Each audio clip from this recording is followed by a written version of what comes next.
And we are live. Welcome, mystery and thriller fans. I'm your on-air host and author, Sara DiVello, and I am so excited to welcome back Don Bentley, here to give us the inside scoop on his latest book, Vince Flynn, Capture or Kill. Don Bentley, welcome back. Tell us about this book. Thanks so much for having me, Sara. I've been waiting years to get back here. Finally, you've made it. So Capture or Kill answers the question that Vince Flynn fans have been asking for the last 13 years. And that question is, what role did Mitch Rapp play in the operation to capture or kill Osama bin Laden? Well, I am so excited to share that book with them and to finally give them that closure that they have been seeking for 13 years, as well as to get a sneak peek inside your creative process and talk all the things about Mitch Rapp. So first, I just want to welcome everyone because we are streaming to 6 different destinations across Facebook and YouTube. So, hey, mystery and thriller loving friends, no matter where you're watching from, you're in the right place. This is the right time. It's Mystery Monday because Mondays can be murder. We make your Monday a little less painful and get your week off to a killer start. So, if you've been here before, you know the drill. And if you're new, welcome back. Here's the drill. Every Monday, I give you my handpicked featured authors, and you get to ask them anything. So you can ask Don about his writing process, about his research process, about his character creation, anything that you are wanting to know. Get those questions going in the comments, and I will get them right over to Don. Okay, Robin is joining from Facebook. She says, "Hello, Sara and Don. I am committing a social faux pas to pop in and say hello from a local restaurant." Now, Robin, that is not a faux pas. That is dedication. Am I right? Done. That's 100%. And if you were going to commit that faux pas, by God, you would do it on Sara's podcast. Because all kidding aside, when I got done with Sara the first time, or maybe she got done raking me over the coals, I sent her a little DM and I'm like, you are maybe the best in the business at this. And that is absolutely true. So Robin, forget dinner, watch this podcast. Oh my God, Don Bentley, I'm going to Venmo you that $5 for the kind words later. Thank you so much, my friend. It is a pleasure to welcome you back. Renee, I love the bouquets of hearts coming up on Facebook. Renee says, "Hi, Sara and Don from Southeast Florida." Hi, Renee. Welcome to the conversation. Renee, good to see you. Good to see you with her dog popping in here. Good to see you. And we have Kim also joining us from Facebook with her cute little dog saying, "Hello, book friends." Hi, Kim. Welcome to the conversation. Now, let's pause here. And Don, I want to ask you, I want to jump right into the book. Yeah. Because it turns out that our hero on the page is not the only ones with some hands on military experience. Don, you yourself flew an Apache helicopter. And first of all, thank you for your service, sir. Thank you. Tell us about how you were able to infuse that real life experience of service that you have into the pages of this book. Yeah. So first of all, let me say that my heart stopped a little bit when you stuttered over the helicopter, because if you would have said I was a Black Hawk pilot, I would have ended the interview right then. Like I was like, I really like Sara, but I can't let her denigrate me in that manner and call me a Black Hawk pilot. So no, I got to fly Apache helicopters, which was pretty much the coolest job in the world.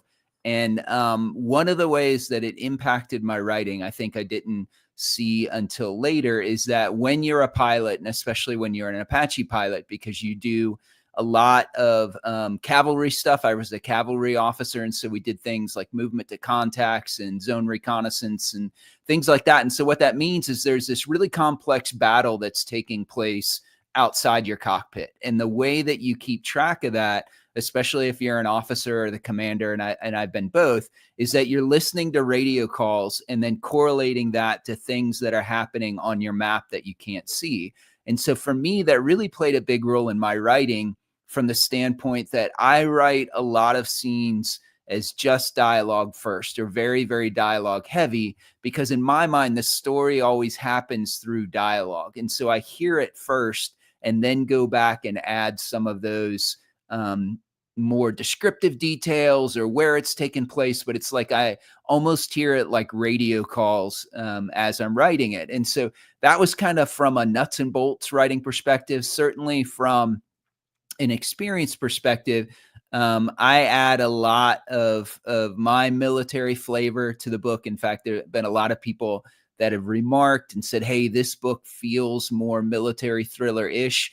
And that's always a hard line to walk when you're writing in somebody else's universe, because what you want to do is stay true to the world that Vince created, but also try and bring the things that you do well as a writer to the book too. And so hopefully I walk that line well enough in Capture or Kill.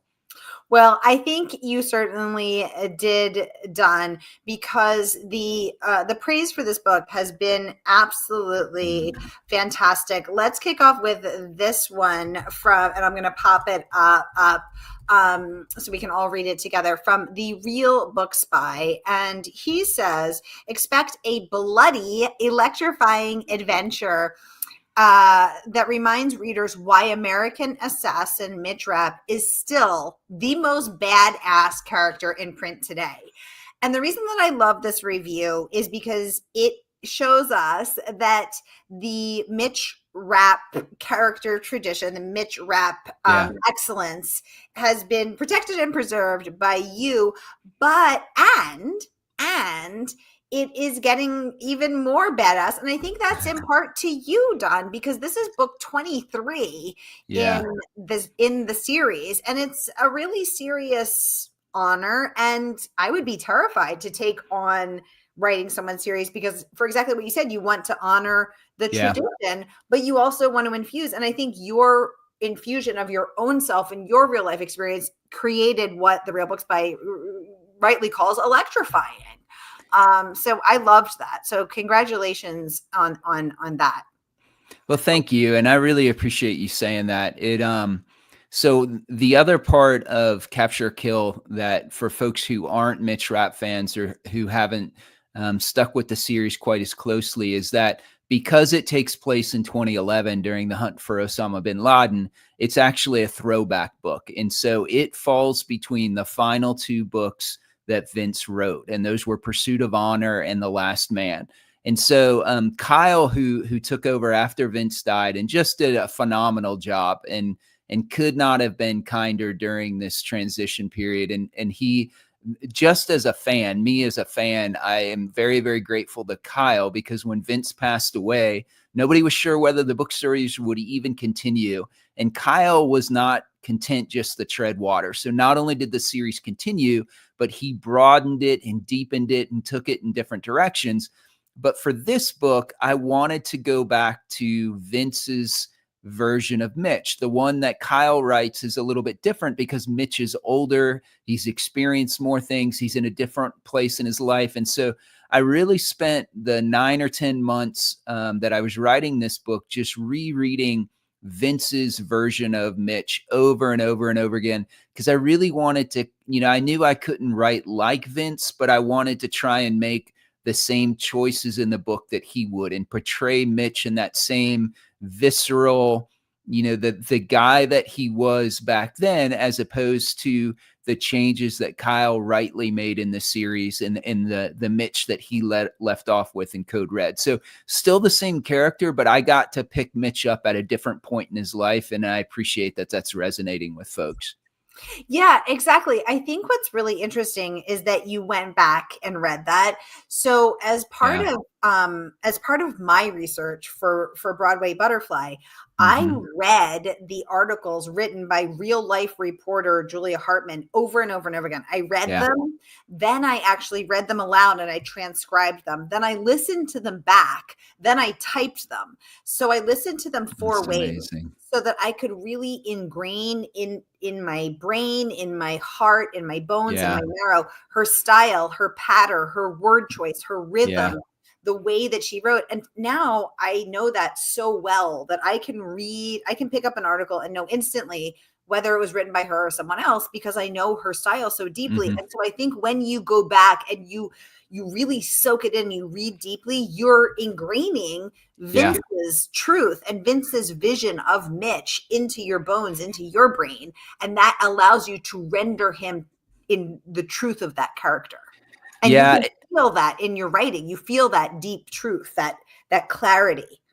I thank you for saying that, because there's kind of two ways to approach this. And so in Kyle's first book, it was called The Survivor. That was right after The Last Man. So Vince passed away. Kyle, I think, took almost 2 years to put out the first book, because he wanted to go back and reread all the Vince books and make sure he had it down. And Kyle actually calls that book a forgery, from the standpoint that he went to great lengths to analyze like Vince's sentence structure, the way that Vince said things, to the point where he was trying to write like Vince. And then the books after that slowly kind of waned his way back into his writing style. And Yeah. I knew that I couldn't pull that off. And so what I Mm. tried to do is just to understand at a more instinctive level, what would the choices be that Vince made? And so, to your point, I read the books over and over again, and I would use the Kindle, even though I love holding a book in my hands, because what I could go through is just highlight stuff and highlight the way Vince described a character, the way other people interacted with Mitch, maybe different facial expressions or things that he did, or just ways that he portrayed characters. And I would just highlight that and then constantly print that out, because you can send those Kindle notes to it and then use that over and over again as kind of a repository, if you will, for Vince information.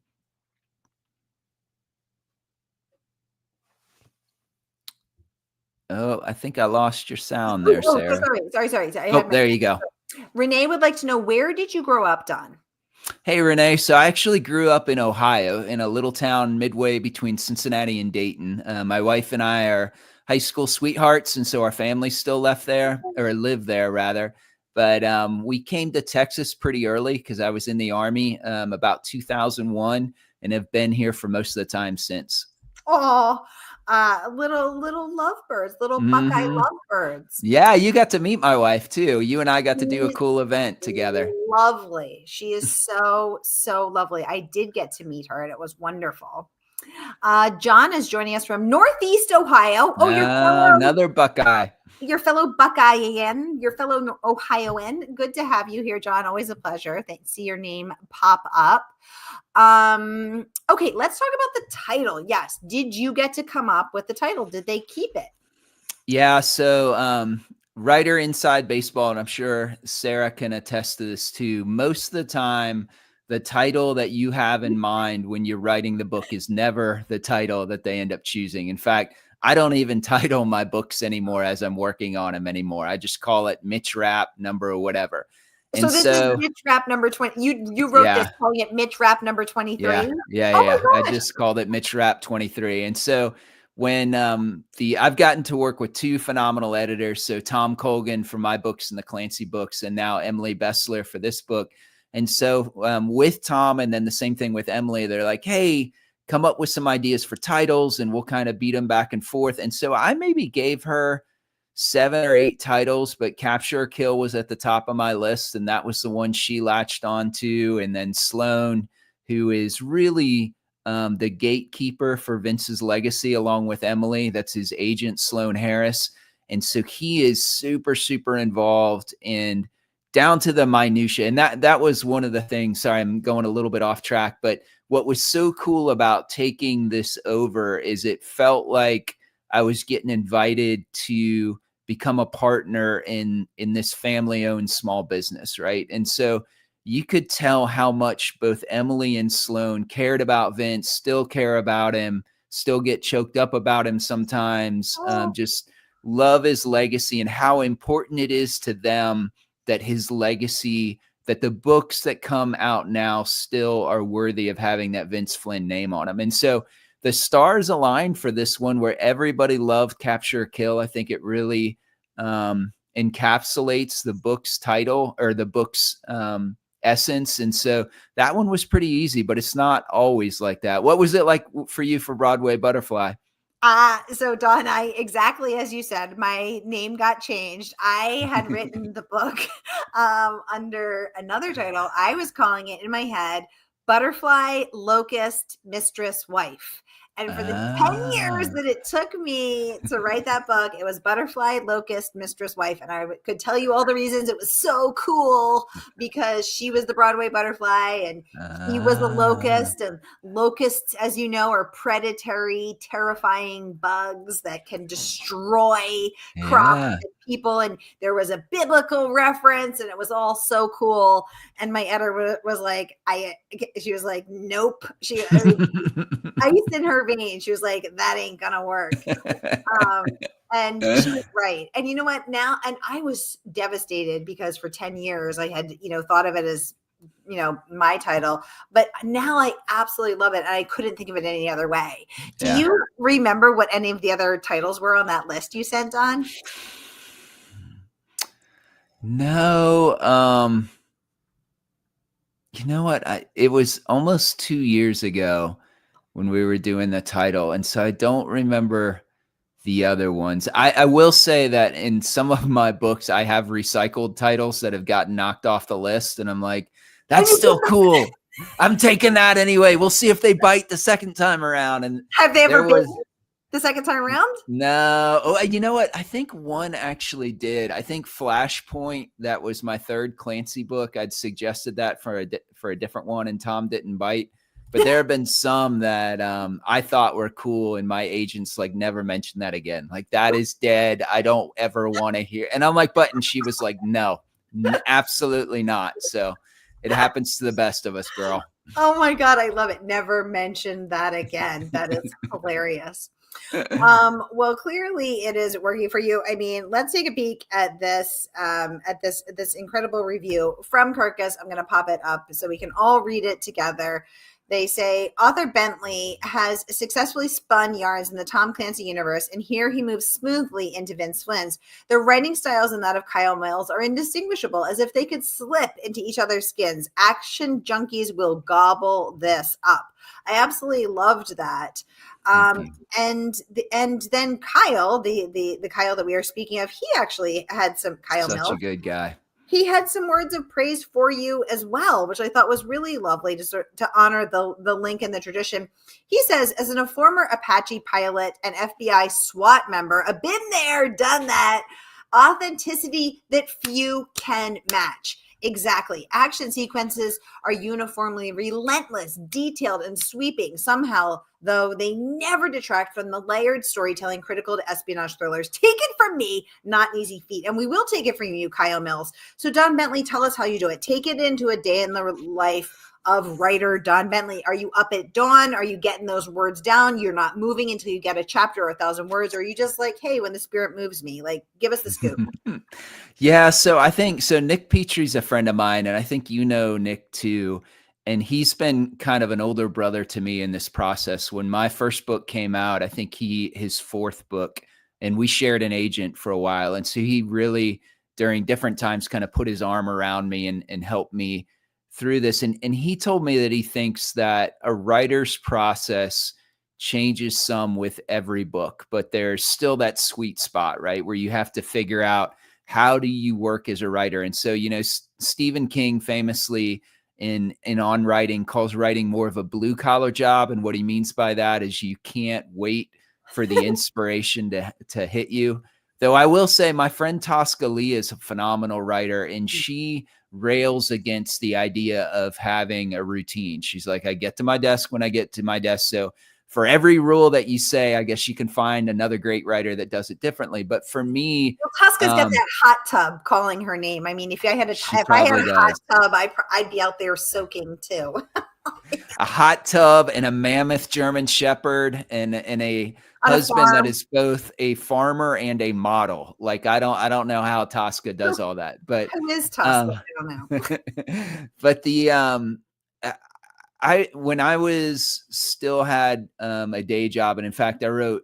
You took 10 years to write Broadway Butterfly. I took 17 years to write 3 books that didn't sell. And for much of that 17 years, I was in the Army. And so I had to get up really, really early in the morning, like 4:30 in the morning. And I would write before I would go into work, because we would do physical training at 6:30 in the morning. And so for whatever reason, my brain is still wired to be most productive early in the morning. And so I tend to get up about 5 in the morning and try and start writing by a little after 6. And if I can do that, I can usually get the words that I need to get by maybe noon or something like that. And then I can use the afternoon to do research and other stuff.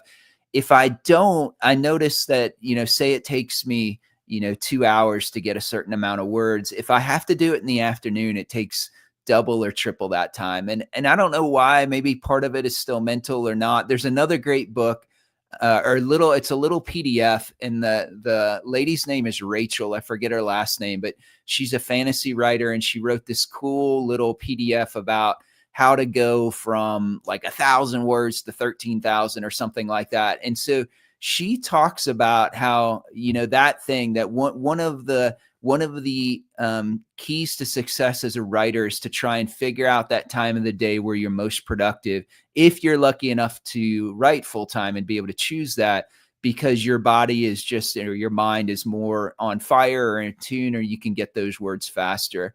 And so I try and do that. I also try and have a number of words that I'm trying to get a day to keep on schedule. But I had, like today, I didn't get any words because I'm stuck. And so I was doing some research and trying to figure stuff out. And that's another part too, where I've had to learn how to build a little grace into my writing schedule, because there are those parts, right? When you're writing fiction, especially if you write more organically or as a pantser, there, you have to build in gaps for you to do the research or go back and read over what you've written before and kind of figure out where the story goes from there. Because I have been in a mindset where I'm so focused on the words that I'm like, I don't know where it's going, but I'm just going to write something. And sometimes that works, but a lot of times those are just words that I end up throwing away because they're not part of the story. And so again, I think, and it sounds trite that you learn how to write by writing. I think you as a writer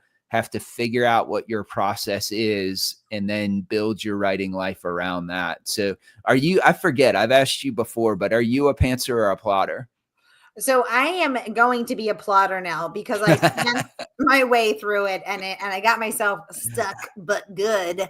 Yeah. I learned the hard way that I need to take the time to outline, because I've heard it both ways. And, Jeffrey Deaver has all of these amazing reasons why you have to outline, and Lee Child has all these amazing reasons why he would never outline. And it's like, and for a long time I thought, well, one makes you more of a writer and, whatever. But now it's like, actually, I just need to have a plan, because not having a plan ended me up with 186,000 words, which was way too many words. And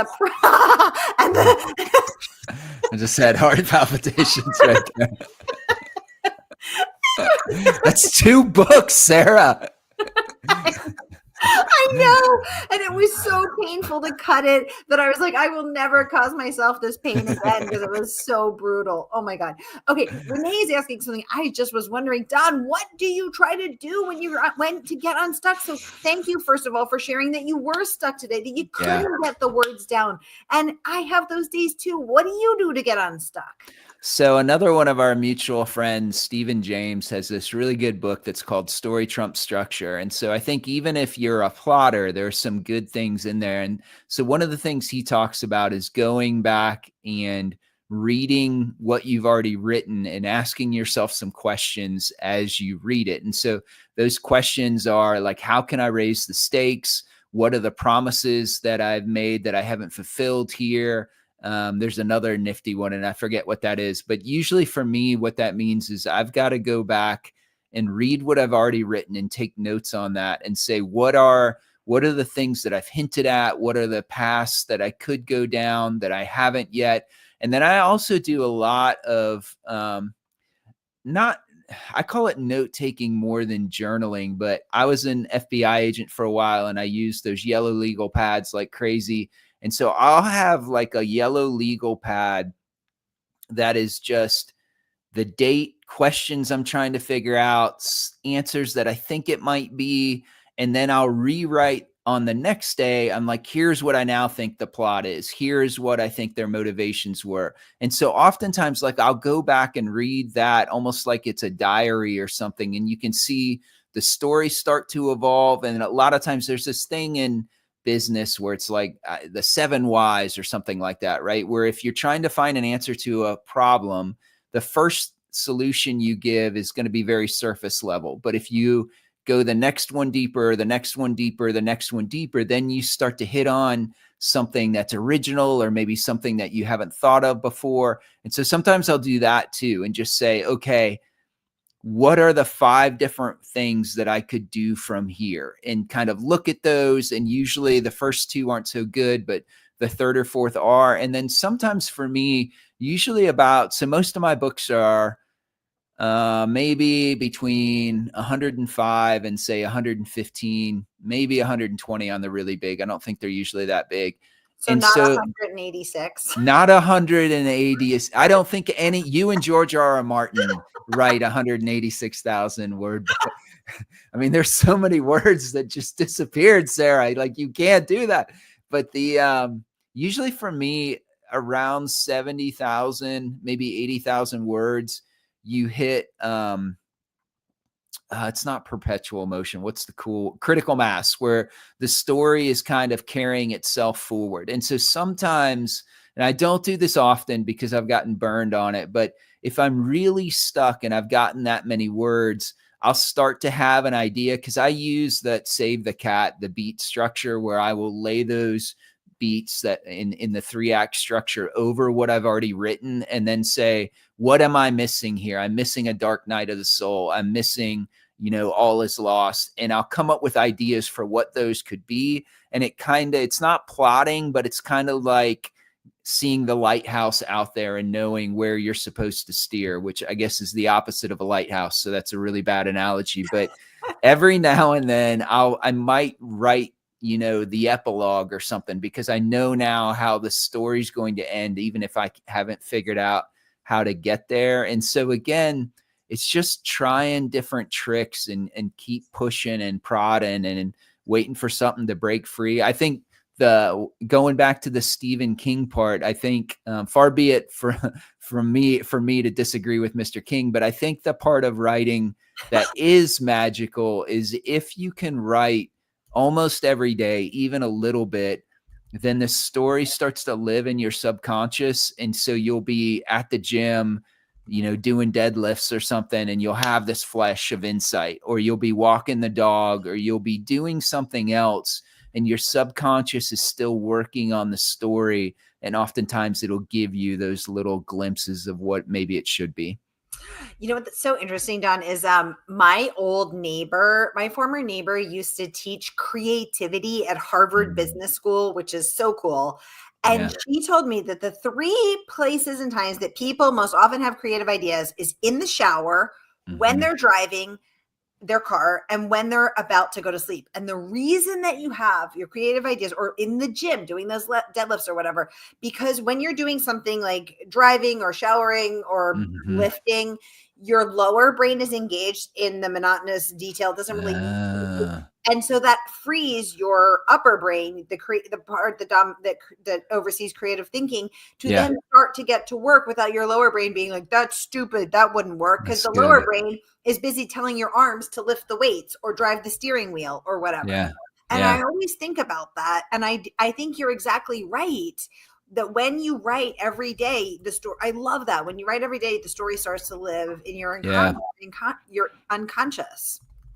Yeah, more deadlifts, Sarah. That is the cure for everybody who's writer's block. Deadlifts. I mean, I don't do deadlifts because I think they're dangerous for the lower back, but I do lift, and I do other lifts, and I do lift, and I love to lift.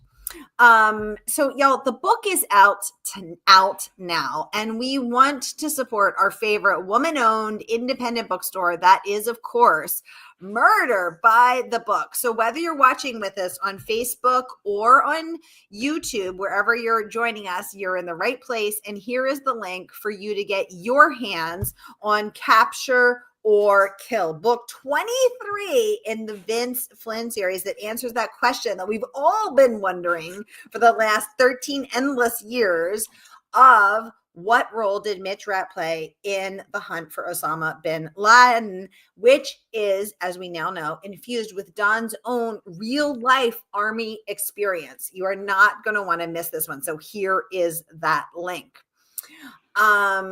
Oh yeah, Renee is exactly right. She says, I don't understand how some authors claim they never get stuck. Exactly. Some authors are liars. Don, what do you think? They're either liars or they're liars. No, I think the other part, like Kyle is a plotter, and he's pretty famous for doing these incredibly detailed. Like I think one of his outlines was like 52,000 words or something, which maybe you could call a first draft, even though he calls it an outline. And so I think you're going to do the work on one side or the other, right? And so either you're going to do the work plotting, like what Sara said, or you're going to do the work in rewrites because you're going to get stuck during the first draft. And that's another thing. Yes.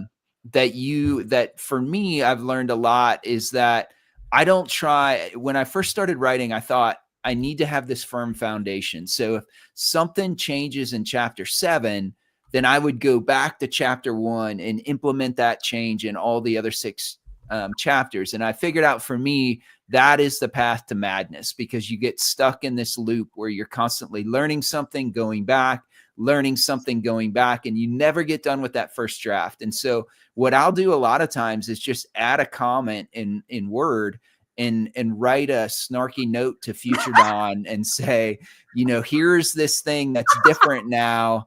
Good luck with that. And I've taken out entire characters and stuff. Now that means that I need a lot more time than Kyle, I would imagine, to do rewrites. Like I normally try and have at least 2 months before the book is due to do rewrites, because you couldn't, like I used to have my wife read first drafts, and it would be really bad because so much of it would change. When she'd read the second draft or the final draft, she'd be like, well, what about this thing? And I'm like, no, that doesn't happen anymore. And so she would be remembering these ghosts of characters past that are no longer there. And so my first drafts, I don't let anybody read, because they're so, and honestly, like you would probably have a hard time starting it and finishing it and saying, what in the world just happened? Because there are so many characters that move in and out, or things where I've just made notes to myself. But for me, again, for my process, getting through that first draft is more important, because then I can see the skeleton of the story. And then subsequent drafts,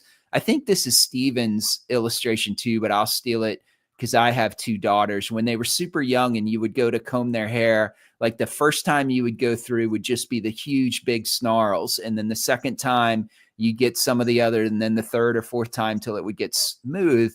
And I think for me, drafting is a lot like that. The first draft, there's so many snarls and stuff in it. You really can't even find your way through it if you were to pick it up. And so it isn't, but like I said, you got to do the work sometime, either at the beginning or the end. Oh, I love that, Don. Thank you. Sharon's joining us from YouTube saying, I love your shirt. Oh, thank you, Sharon. I'm very on brand. Read books, read books, read books. Randy saying, we agree. Sara is the best. Oh, Randy, Sara's you're the best. Yeah. Oh my goodness. Thank you, sir. George is watching too. Hi, George. Sharon saying, hi, everyone. Robin saying, Don, do you happen to know which author's book is in the display case in Area 51? Have I already asked you this question? You have not asked me that question, and I have never been to Area 51, so I have no idea. You should just say something fabulous. Sara's book is in Area 51. Yeah, Broadway Butterfly. They love it there. Area 51 is where the aliens are, right? So yes, It's been translating into 51 alien languages. I'm very big on Mars. Trust me. Oh my goodness. John, thank you for joining us. Oh my goodness. Thank you, everyone. All right. We are out of time. One more question. Will you be writing more Vince Flynn books? I will. I'm writing the next Vince Flynn book right now. So thank you for asking. Anything you can tell us about that, Don? The working title is Broadway Butterfly. The working title is book 24. Oh, yeah. Vince Flynn 24. Come on, Don. Shoot. Yeah, it's Vince 24. It's also Butterfly, Locust, And Tinker Mr. Tailor Soldier Spy. Yeah, I missed the last two. Butterfly, Locust, Soldier, Tinker, Sailor, Spy. I love it. Is underway. Oh my God, congratulations. And what wonderful news. Vince Flynn 24 is underway. We love that.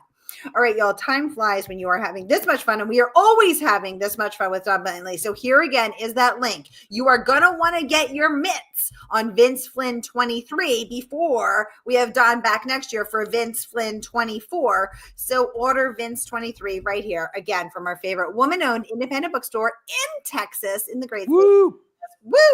Murder by the Book. Whether you're watching with us on Facebook or YouTube, here is that link. Y'all, that is a wrap. Thank you for joining us. Thank you. And to everyone who's watching, I know we got some shy lurkers on here, but I see you. Thank you, Robin. Thank you, James. Thank you, Jane. Thank you, Kim. Thank you, James. Thank you, George. Thank you, Jane. Thank you, John H. John G. Thank you, Renee. Thank you, Mary Hoover.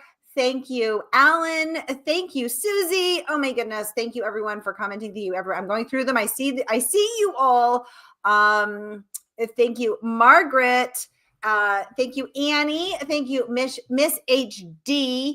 Thank you all. And if I missed you and I didn't see you, thank you for spending your Monday with us. Y'all, that is a wrap. May your pages and your days fly by, and I'll be back with you next Monday. Take very good care until then.